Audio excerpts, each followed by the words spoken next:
نحمده ونصلي على رسوله الكريم اما بعد فاعوذ بالله من الشيطان الرجيم بسم الله الرحمن الرحيم قال الله تعالى في القرآن المجيد والفرقان الحميد الحبيثات للحبيثين والحبيثون للحبيثات والطيبات للطيبين والطيبون للطيبات اولئک مبرؤون مما یقولون لهم مغفرۃ ورزق کریم صدق اللہ مولانا العظیم۔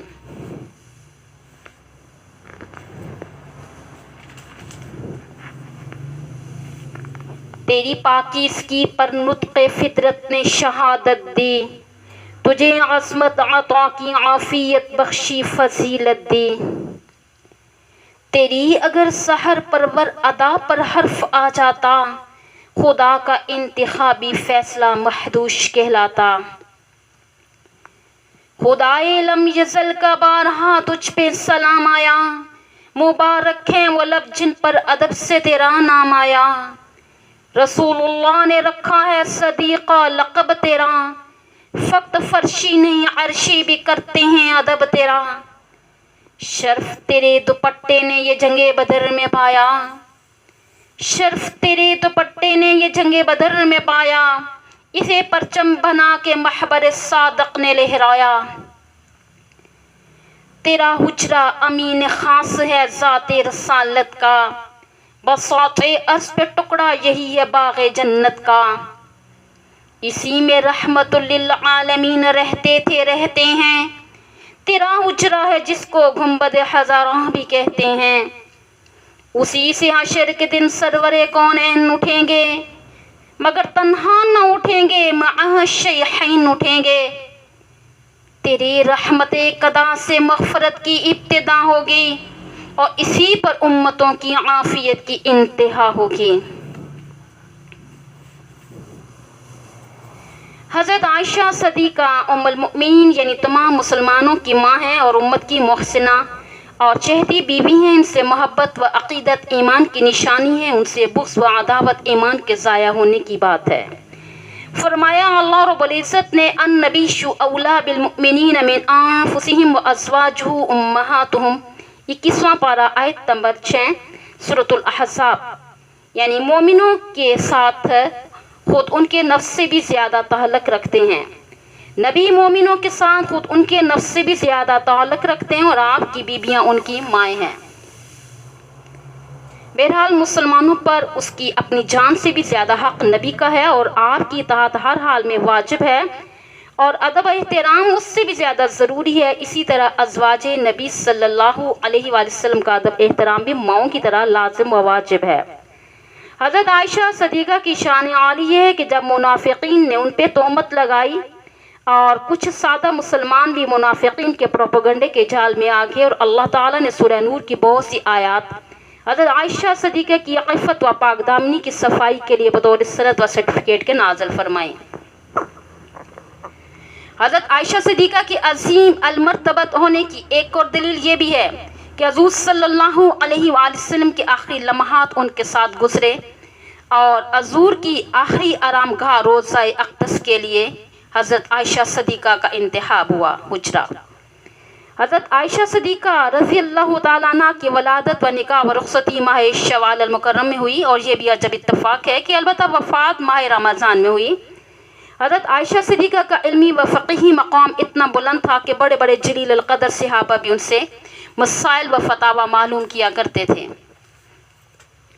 ثابت ہوا کہ زبردست عالمہ، زاہدہ، عابدہ، فقیہ بھی تھیں، اور حافظ و ذہین بہت زیادہ تھیں، اور بے شمار احادیث کی حافظہ تھیں، اور بہت سی روایات ان سے مروی ہیں۔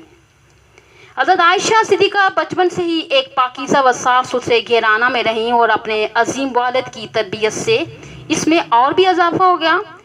جوانی کا زمانہ صاحب خلق عظیم سرور کائنات کے ساتھ گزارا، اور رسول اللہ صلی اللہ علیہ وآلہ وسلم کی وفات طیبہ کے بعد بقیہ زندگی یاد الہی و خدمت دین میں گزار دی۔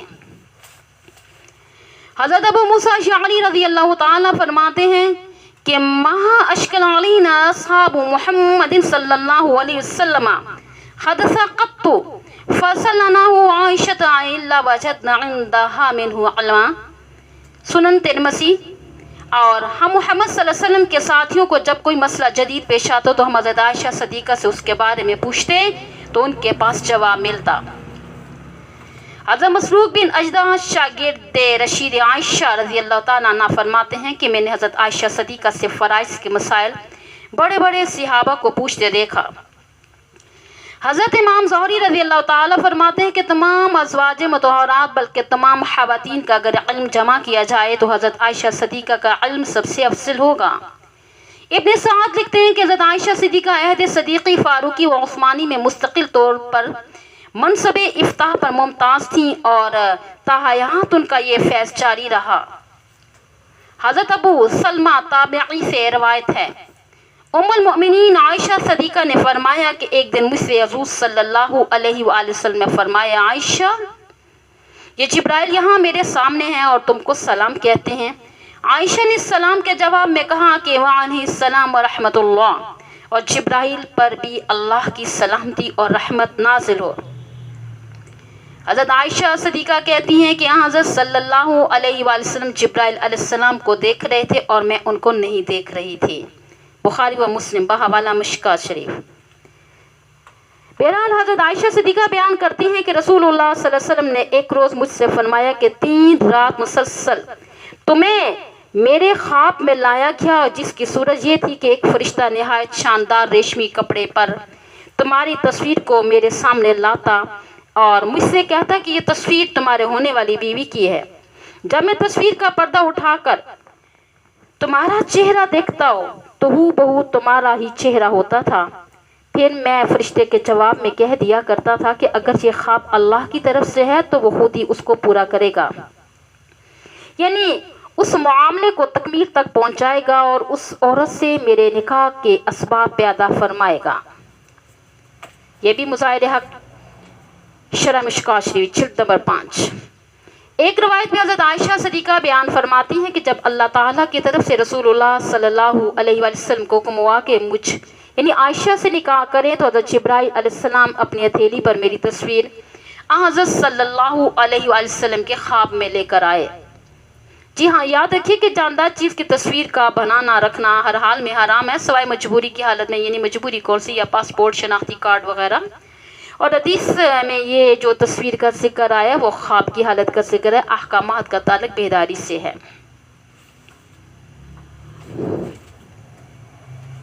بہرحال عائشہ صدیقہ وہ عورت ہیں کہ اما عائشہ کہا کرتی ہے نا کہ میں وہ خوش نصیب عورت ہوں کہ جس کے بستر پر جبرائیل وحی لائے تھے، تو بہت خوش نصیب ہیں۔ عائشہ وہ خاتون ہے کہ جس کو جبرائیل علیہ السلام سلام دینے آئے، عائشہ وہ خاتون ہے کہ جس نے جبرائیل علیہ السلام کو دیکھا، عائشہ وہ خاتون ہے کہ جس کی برات کے لیے اللہ تعالیٰ نے قرآن مجید میں 18 آیات نازل فرمائیں، عائشہ وہ عورت ہے کہ جس کی تصویر نکاح سے پہلے آپ کو دکھائی گئی، عائشہ وہ عورت ہے کہ جس کو یہ اعزاز تھا کہ کنواری پیغمبر صلی اللہ علیہ وآلہ وسلم کی عقد میں آئی ہیں، عائشہ وہ عورت ہے کہ جس نے جوانی کی آنکھ کھولتے ہوئے سب سے پہلی نگاہ محمد رسول اللہ صلی اللہ علیہ وسلم کے چہرہ مبارک پر ڈالی ہے، عائشہ وہ عورت ہے جو امت مسلمہ میں سب سے بڑی عالمہ ہے، عائشہ وہ عورت ہے کہ جس نے پیغمبر سے 2210 روایات نقل کی ہیں، عائشہ وہ عورت ہے جس سے پیغمبر کی 4000 سے زیادہ صحابہ شاگرد بنے، عائشہ وہ عورت ہے کہ جس کو اللہ تعالیٰ نے تقدس و عصمت و مقام عطا کیا کہ بی بی کہتی ہیں کہ کان رسول اللہ صلی اللہ علیہ وسلم فی صدری فی نحری فی حجری، جب پیغمبر دنیا سے رخصت ہوئے تو گود میری تھی، باری میری تھی، سینہ میرا تھا، گھر میرا تھا۔ عائشہ وہ عورت ہیں جو پیغمبر کے وصال کے بعد حضور اکرم صلی اللہ علیہ وآلہ وسلم کے مدرسہ اصحاب صفہ کی محتممہ بنی، انتظام اور اہتمام سنبھالا۔ عائشہ صدیقہ نے پیغمبر کی جدائی کے بعد 45 سال تک زندہ رہ کے اس مدرسے کا اہتمام کیا، روزانہ 200 طلباء کی رہائش اور خوراک کا انتظام کرتی تھی۔ عائشہ وہ عورت ہیں جو قرآن کی سب سے بڑی معلمہ ہیں، عائشہ وہ عورت ہیں جو قرآن کی سب سے بڑی مفسرہ ہیں، عائشہ وہ عورت ہے کہ جس نے پیغمبر کی عادی زندگی، خلوت کی زندگی، علیحدگی کی زندگی، راز کی زندگی پوری امت کے سامنے پیش کی ہے۔ عائشہ صدیقہ وہ عورت ہے کہ قیامت کے دن پیغمبر جس کے حجرے سے اٹھیں گے، عائشہ وہ عورت ہے کہ جس کی پاک دامنی کے لیے عرش سے قرآن اترا تھا، اس عورت کا انتقال بھی رمضان المبارک کی 17 تاریخ کو ہوا تھا۔ عائشہ عام خاتون نہیں، سیدہ عطا اللہ شاہ بخاری رحمہ اللہ تعالیٰ کا ایک جملہ کہہ دیتی ہوں۔ یوسف علیہ السلام پر تہمت لگی، بچے نے گواہی دی۔ مریم پر تہمت لگی تو حضرت عیسیٰ چھوٹے بچے تھے، انہوں نے گواہی دی۔ جب پیغمبر کی عزت کی باری آئی تو اللہ نے عرش سے قرآن اتارا۔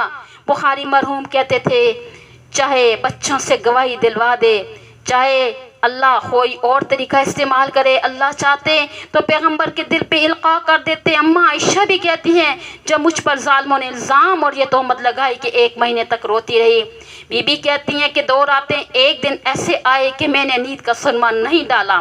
سرما جو آنکھ میں ڈالا جاتا ہے وہ ذرا سا ہوتا ہے، کیا مطلب کہ میری آنکھ بھی نہیں چپکی اور 2 راتیں ایک دن مسلسل اتنی روئی۔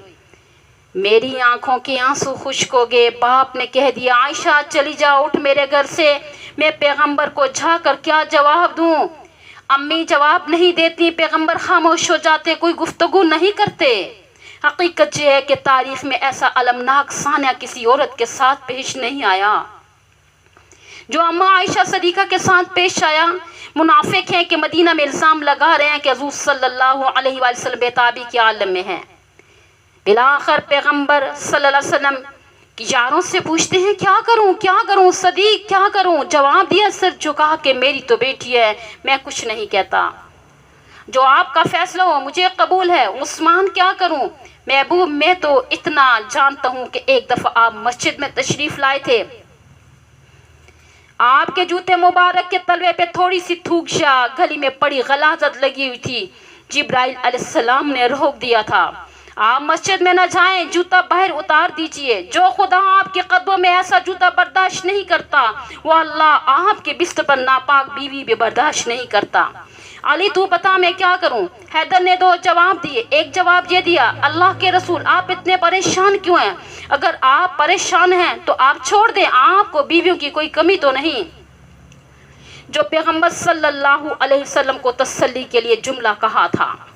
دوسرا حسین جواب یہ دیا آقا میں نے آپ کو قریب سے دیکھا ہے، آپ کے اس پاک جسم پہ کبھی ناپاک مکھی نہیں بیٹھی، جو خدا محمد صلی اللہ علیہ وسلم تیرے پاکیزہ وجود پہ گندی مکھی نہیں بیٹھنے دیتا، تیرے پاک بستر پہ ناپاک بیوی کو بھی نہیں آنے دیتا۔ یہ کیسے ہو سکتا ہے؟ بیوی آپ کی ہو اور گندی ہو، یہ نہیں ہو سکتا۔ فرمایا عمر تو بول، وہی عمر ہے جو زمین پہ بولتے تھے، آسمان سے قرآن بن کر آتا تھا۔ 28-32 ایسے مقام ہے کہ زمین پر عمر نے کہا کہ آسمان سے قرآن بن کر آیا۔ کہا محبوب میں نے نہیں بتانا، پہلے آپ ایک سوال کا جواب دیں۔ حضور نے فرمایا عمر بولو کیا سوال ہے؟ عرض کیا یہ بتائیں کہ میری اماں عائشہ سے نکاح آپ نے خود کیا تھا یا اللہ تعالیٰ کے حکم سے کیا تھا؟ تو کیا انداز تھا گفتگو کرنے کا؟ فرمایا نکاح تو دور کی بات ہے، میں تو اپنی مرضی سے بولتا بھی نہیں، اللہ کی وحی سے بولتا ہوں۔ رب کا حکم تھا۔ اگلا جملہ سنیے، فاروق کہنے لگے پھر آقا آپ کو کیا ضرورت ہے پریشان ہونے کی؟ جس خدا نے آپ کے ساتھ عائشہ کا عقد کر کے آپ کے نکاح میں بھیجا ہے، اس اللہ کا حق ہے کہ آپ کے گھر سے نکالنے کا عائشہ کے متعلق کسی سے سوال نہ کیجیے، یہ رب کے حوالے کیجیے، جو بیچ رہا ہے وہ نکالے، اگر اللہ نہیں نکالتا تو آپ کیوں پریشان ہوتے ہیں؟ میرے آقا فرماتے ہیں عمر کے جملوں سے میرے دل پر یہ عجیب کیفیت طاری ہو گئی ہے کہ میں مطمئن ہو گیا۔ حضور اکرم صلی اللہ علیہ وسلم اٹھ کر میرے پاس آئے۔ بی بی کہتی ہیں میں حضور صلی اللہ علیہ وسلم کے پاس بیٹھ نہیں سکتی تھی، میں اٹھ کر اپنی اماں کے پاس چلی گئی۔ اللہ کے رسول نے مجھے بلوایا، پوچھا عائشہ صدیقہ اللہ کی عدالت میں عائشہ کیا کر رہی تھیں؟ کہ فرمایا جب ہائی کورٹ نہ سنے، سپریم کورٹ نہ سنے تو اللہ کے حبیب اس دربار میں اپیل درج کر کے آئی ہوں کہ وہاں پر دائر کر آئی ہوں کہ جہاں وہ خود اللہ فیصلہ کرے گا۔ اماں کہتی ہیں کہ میں نے کیا دیکھا، اچانک پیغمبر کے جسم پر کپ کپی سی طاری ہوئی، پیشانی سے پسینہ موتیوں کی طرح ٹپکنے لگا۔ حضور صلی اللہ علیہ وسلم نے اپنے چہرے پہ چادر ڈال کے سر نیچے کر لیا، یہ وحی کے آنے کا انداز ہوتا تھا۔ اور جب وحی اتری اماں کہتی ہیں میرے ابو رو رہے ہیں اور میری ماں بھی پریشان تھی، میرا دل پھٹتا تھا، پتہ نہیں کیا ہوتا ہے۔ فرمایا کہ جب رسول اللہ صلی اللہ علیہ وسلم نے چہرے سے کپڑا ہٹایا، نبوت کا چہرہ ایسے یعنی کھلا رہا تھا کہ جیسے پھول کھلا ہوا ہوتا ہے۔ حضور نے فرمایا عائشہ مبارک ہو مبارک ہو مبارک ہو، اللہ نے تیری براعت کا اعلان عرش سے کیا ہے۔ اللہ نے 18 آیتیں قرآن میں اتار دی، جب تک قرآن رہے گا اللہ کا بیان رہے گا، عائشہ تیری عفت اور پاک دامنی رہے گی۔ یہاں پر عطاء الشاہ بخاری کا جملہ یاد آیا کہ اللہ نے عرش سے اتر کر عائشہ کا وکیل صفائی بن کر عائشہ کی گواہی دی، جس کی رب صفائی دے اس پر کسی اور باش اور بدماش کو طعن و تشنیع کرنے کا حق نہیں ہے۔ حضرت عائشہ کی والدہ نے کہا کہ اٹھ بیٹی، رسول اللہ کا شکریہ ادا کر، دیکھ تیری براعت کا اعلان ہو چکا ہے۔ کہا امی میں اس کا شکریہ ادا کروں کہ جس کے گھر سے میں آنسو بہاتی آئی ہوں، پہلے اس رب کا شکریہ ادا نہ کروں کہ جس نے عرش سے اتر کر میری پاک دامنی کا اعلان کر دیا۔ پہلے میں اس کا شکریہ ادا کروں گی، پھر محبوب صلی اللہ علیہ وسلم کا شکریہ ادا کروں گی۔ پہلے اللہ کا حق ہے، پھر رسول اللہ کا حق ہے۔ اما عائشہ کا انتقال بھی اس مہینے میں ہوا تھا۔ بات دور چلی گئی کہ حضور صلی اللہ علیہ وآلہ وسلم نے اما عائشہ کا دوپٹہ دیا، علی اس کو بدر کے میدان میں لہراؤ، اور اس کا نتیجہ تھا کہ بدر فتح ہوا۔